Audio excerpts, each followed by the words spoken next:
Hörmətli Əli müəllim, mən belə bir sual vermək istəyirəm ki, orada iştirak edən İsveçrədən gələn ekspert Svante Kornel cənab prezidentdən soruşdu ki, Azərbaycan artıq bir neçə regionu birləşdirən bir ölkədir. Yəni Yaxın Şərqi, Orta Asiyanı, Avropanı birləşdirən bir əsas bir belə deyək də mərkəzdir, hubdur və Azərbaycanın 3 qitədə belə deyək də öz iştirakı, öz layihələrin həyata keçirilməsi nə qədər ölkənin nüfuzunu qaldırır. Siz bu barədə nə deyə bilərsiniz? Bizim regionda olan vəziyyət, nüfuzumuz, regionda olan bizim layihələrimiz və ümumiyyətlə regionu genişləndirən və gücləndirən bizim xarici siyasətimiz haqqında sizin fikirlərinizi bilmək istərdik. Məsələ burasındadır ki, ümumiyyətcə bölgədə, postsovet məkanında belə bir situasiya yaranıb ki, bir sıra ölkələrdə müxtəlif böyük güclərin dəstəyi ilə əslində müstəqilliklərə bəyan olsa da heç də müstəqil olmayan ölkələr var. Və bunu ona görə söyləyirəm ki, bu cür layihələri həyata keçirməkdən ötürü ilk növbədə müstəqil rəhbər olmalıdır. Və Azərbaycan ona görə buna nail olub ki, Prezident İlham Əliyev Ulu Öndər Heydərovun siyasətini davam etdirib, müstəqillik siyasətini daim qoruyub, gücləndirib və məhz o cür liderlə belə müqavilələr imzalanır. Çünki zamanında Bakı, Tbilisi, Ceyhan, əgər Heydər Əliyev müstəqil və güclü lider olmasaydı, hələ bir neçə illər sonrası bütün dünya, həmin şirkətlər bərhəsini görəcək o proses baş tutardı mı? Əlbəttə yox.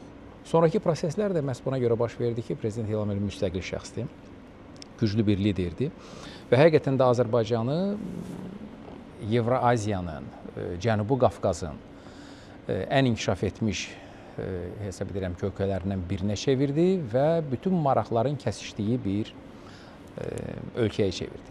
Əvvəllər də burada maraq var idi, amma maraq ölkəni parçalamaq, dağıtmaq, zəiflətmək, onun resurslarını ələ keçirmək. Prezident İlham Əliyev elə edir ki, maraq artır, amma tərəfdaşlıq nəticəsində, sülh, əmin-amanlıq nəticəsində və hörmətli həmkarlarım da söylədi, həqiqətən də Qarabağ müharibəsi onun müsbət nəticələrini Prezident İlham Əliyev bir tək Azərbaycan xalqı və Azərbaycan dövlətinin mənafəyi üçün yox, həm də bütövlükdə regionun mənafəyi üçün istifadə edir. Çünki sülh olmasa regional əməkdaşlıq olmayacaq. Hətta Zəngəzur koridoru məsələsinə həmkarlarım da təsdiq edər, nə qədər ehtiyatla baxırlar, amma nə qədər qısqanclıqla baxıldıqlarının bəzi Avropa dövlətlərinin bir səbəbini bilirik. Çünki bu nəqliyyat koridoru o Çindən tutmuş Avropa qədər bütün ölkələri, həm Türk ölkələrini, həm qeyri ölkələri hamısını burada birləşdirir. Və əgər birləşirsə, deməli, iqtisadi marağa xidmət edir, xalqların rifahına xidmət edir. Onda sual meydana çıxır. Nədən onlar maraqlı deyirlər ki, bölgədəki xalqlar bundan bəhrələnsin? Bəlkə də bu prosesdən bəhrələnlərdən biri də elə Ermənistan olacaq. Çünki o izolyasiya olunmuş şəraitdədir və Prezident dəfələrlə söyləyib, onun bu izolyasiyadan çıxmağının heç bir şansı və imkanı yoxdur. Onu heç kim bu şansı yaratmayacaq. Çünki müxtəlif cəhdlər də olmuşdur. Bu baxımdan əlbəttə Azərbaycanın bu mövqeyi regionda artıq həll edicidir, amma niyyətdə çox safdır. Və planlar da çoxdur. Planlar da çoxdur, qabaqda da. Əsas odur ki, niyyət safdır. Çünki biz bəzi ölkələrdə görmüşük hansısa bir proyektlərin iştirakçısına çevrilirlər, qərb ölkələrini və yaxud da ki, digər dəstəyi ilə. Sonra orada konflikt yaranır. Sonra orada qarşıdurma yaranır, orada müharibə şəraiti yaranır. Azərbaycan isə təklifləri, bütün bu nəqliyyat proyektləri, Cənub, Şimal, Zəngəzur koridoru, Orta koridor, bütün bu proyektlər ancaq həm bölgə, həm dünya ölkələrinin iqtisadi rifahı, xalqlarını daha yaxşı yaşaması üçün edilən təkliflərdir. Hörmətli Əli müəllim region haqqında danışdı, amma bizim konfransda həm də qlobal siyasət haqqında da bəzi məqamlar oldu. Elmam mən sizdən soruşmaq istəyirəm. Azərbaycan Qoşulmama Hərəkatının sədri olub, Azərbaycan COP29 samiti keçirib, Azərbaycan Afrika ölkələrinə dəstək verir, Azərbaycan kiçik ada ölkələrinə dəstək verir. Azərbaycan pandemiya zamanı 80-ə yaxın ölkəyə humanitar yardım göndərib. Azərbaycanın qlobal siyasətində rolu haqqında bəlkə sizin fikirlərinizi öyrənək və nə qədər Azərbaycan artıq dünyada aktiv diplomatik oyuncuya bir çevrilib. O haqda sizin fikirlərinizi bilmək istərdik. Təşəkkür edirəm. Cənab Prezidentin çıxışında və səsləndirdiyi fikirlərdə həm də arqumentlərə, faktlara, dəlillərə söykənən fikirlərində həqiqət ondan ibarət idi ki, bəli, bu günləri Azərbaycan beynəlxalq birliyin çox fəal subyektidir, aktorıdır, beynəlxalq proseslərə ciddi təsir etmək potensialına malikdir. Bunun üçün iqtisadi gücü var, 2024-cü nəticələri də bunu göstərir. Bizim strateji hədəfimiz qeyri-neft sektorunun inkişafıdır ki, keçən illəri 6,2%, qeyri-neft sənayesinin 7,3%lik artım faktları qeydə alınır. Bizim valyuta ehtiyatlarımız 71 milyard dollara çatıb ki, bu bizim xarici borcumuzu 14 dəfə üstələyir. Bunlar böyük nəticələrdir ki, bizim fəal xarici siyasət aparmağımız üçün iqtisadi dayanıqlılıq çox güclü amillərdən biridir. Və bunun sayəsində mən hesab edirəm gələcəkdə bir Hollywoodda filmlər çəkiləcək. Bu pandemiya dövrü, 3-cü dünya müharibəsi bəzi onu adlandırırlar ki, hər bir beynəlxalq subyektin davranışı necə idi?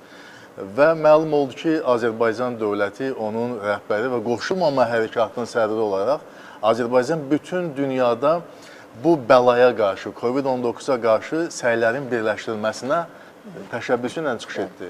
BMT Baş Məclisinin xüsusi sessiyasını keçirdi və eyni zamanda peyvənd millətçiliyinə qarşı mübarizə apardı.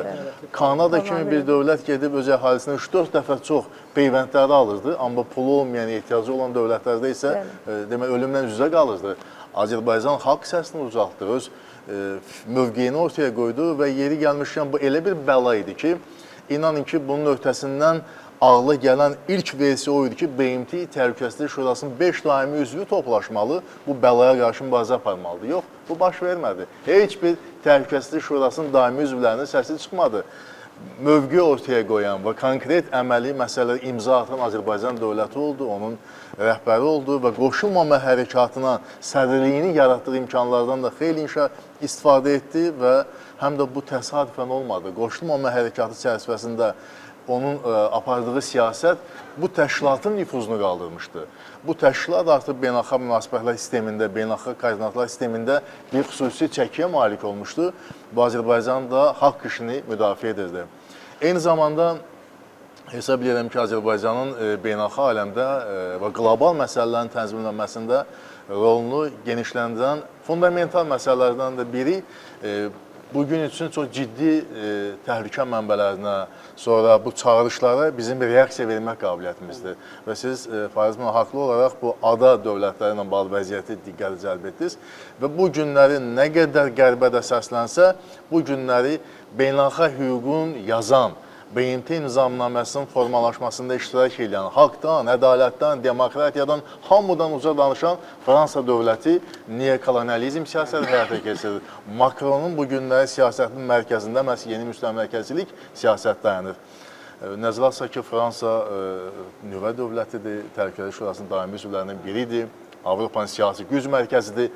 Amma bu kimi məsələlər öz yerində Azərbaycan dövləti isə əgər söhbət ədalətdən gedirsə, haqdan gedirsə, onun müdafiəsindən gedirsə, Fransanın bu keyfiyyətləri bizim üçün vacib deyil. Bizim üçün vacib olan hüquqdur, beynəlxalq hüquqdur, onun keşində dayanmaqdır və cənab prezidentin bu siyasəti ada ölkələrində də Azərbaycana olan müsbət imicin formalaşmasında müstəsna rol oynayıb və bu günləri fəxarət ilə qeyd etmək olar ki, Azərbaycanın bütün dünyada nüfuzu o qədər yüksəlib ki, yəni Azərbaycan bir tədbiri ev sahibliyi eləyəndə artıq öncədən bilirlər ki, o yüksək səviyyədə olacaq və COP29 tədbiri, noyabr ayında keçirilən bu tədbir bir daha Azərbaycanın qlobal məsələlərin tənzimlənməsinə hansı töhfəni vermək potensialını ortaya qoydu.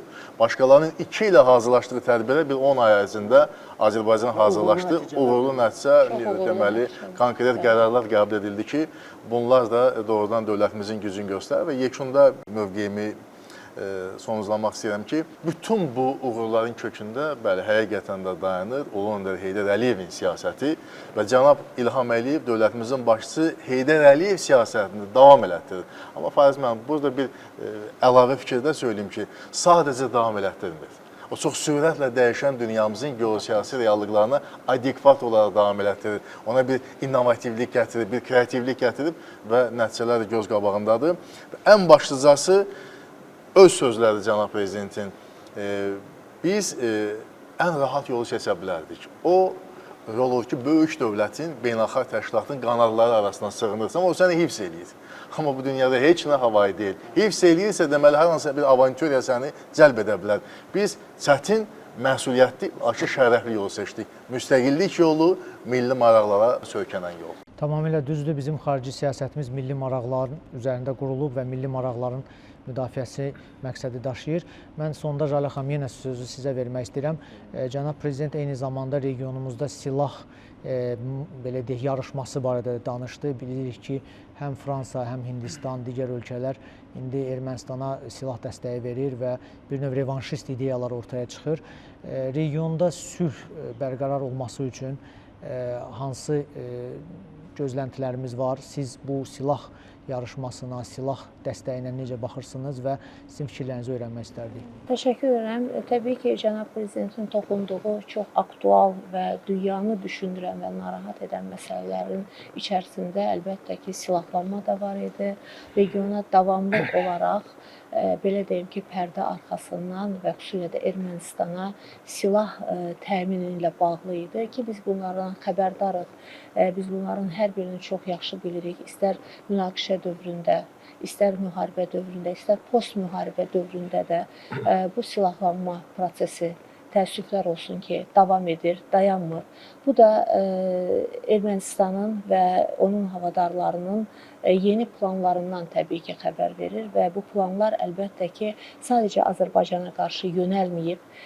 Bu planlar ümumilikdə bölgədəki sabitliyi, bölgədəki sülhü, bölgədəki əmin-amanlığı təhdid eləyir və ümumiyyətlə bütün dünyada sülhə və əmin-amanlığa böyük bir təhdiddir və bugünkü Azərbaycan, onun lideri, Cənab Prezidentin qəti mövqeyi sadəcə Azərbaycana ədalət, sadəcə Azərbaycana əmin-amanlıq istəməkdən ibarət deyil.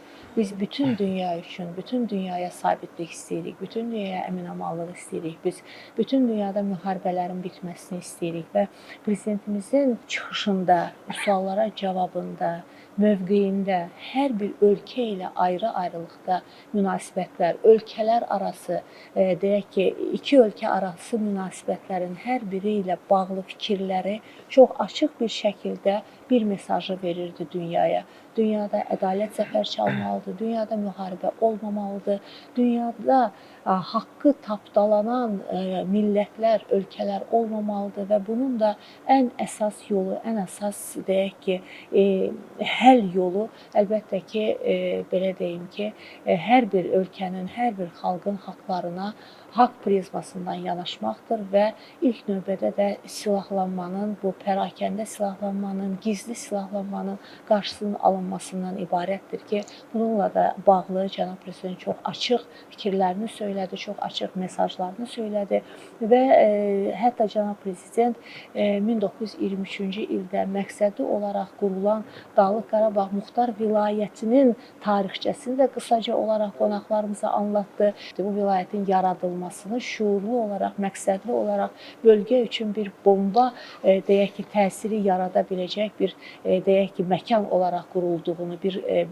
quruluş olaraq təyin edildiyini bəyan etdi və əlbəttə ki, bu bomba partlamalı idi. Əgər bir zamanlar məqsədli şəkildə qurulan bu bomba partladısa, deməli, bugün də məqsədli şəkildə bölgənin silahlandırılması bölgəni, dünyanı əlbəttə ki, çox açıq bir şəkildə təhdid edir və biz mütərəqqi bir ölkə olaraq biz bugün sadəcə öz ölkəmizin deyil, bütün dünyanın mənafeyini, deyək ki, düşünən, tolerantlığı, sülhü düşünən bir ölkə, bir xalq və bir dövlət olaraq əlbəttə ki, haqq səsimizi ucaldırıq və Cənab Prezidentin timsalında bugün dünya bir daha Azərbaycanın mövqeyini, haqlı mövqeyini görür və bir daha bu mövqeyə şahid olur.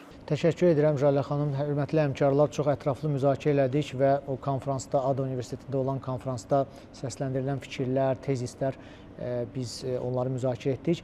Mən sonda əlavə olaraq deyim ki, bu konfransların çox böyük rolu var, çox böyük önəmi var. Çünki dünyada indi informasiya müharibəsi gedir, Azərbaycana qarşı çoxlu informasiya məkanında hücumlar var və biz də mütləq çalışmalıyıq bu xalq diplomatiyası yolu ilə, elmi diplomatiya yolu ilə öz reallıqlarımızı dünyaya çatdıraq. Konfranslar, beynəlxalq forumlar, müzakirələr və media vasitəsilə mütləq biz öz mesajlarımızı dünyaya çatdırmalıyıq. Azərbaycanımızın tədbiri çox uğurlu oldu və gələcəkdə də belə beynəlxalq konfranslar davam edəcək. Hörmətli həmkarlar, sizin fikirlərinizə görə minnətdarıq. Təşəkkür edirik.